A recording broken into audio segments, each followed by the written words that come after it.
This year is the 100th anniversary of Grand Canyon National Park. 6 million visit each year, but fewer than 5% actually hike into the canyon.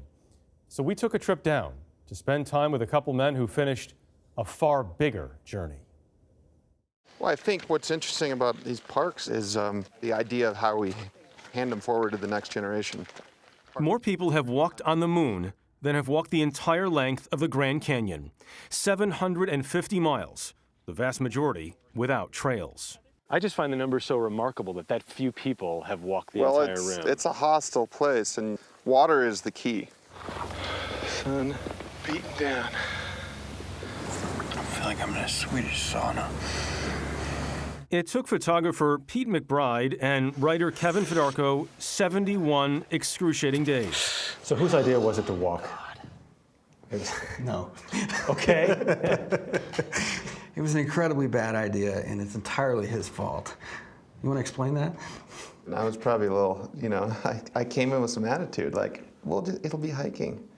And I just underestimated the physicality of it. Ooh.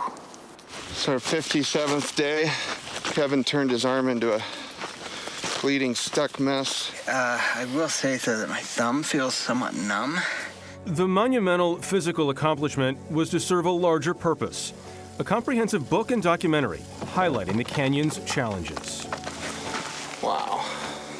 This is the crown jewel of the entire system. This is the park that matters the most, not because it's the first or the largest or the most visited, but because it's the most recognized. The layers at the top are younger than the layers at the bottom. Each step down along the Grand Canyon's paths catapults you more than 50,000 years back in time.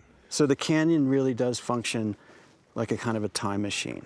The clock starts at the rim 250 million years into the past, and by the time you get to the bottom, you're 1.8 billion years into the past. But it's the future they're worried about. There are proposals to build a tram to the bottom of the canyon, along with entertainment complexes. Already, hundreds of helicopter flights go in and out every day. And that's the challenge, is this whole tug of war between access and conservation.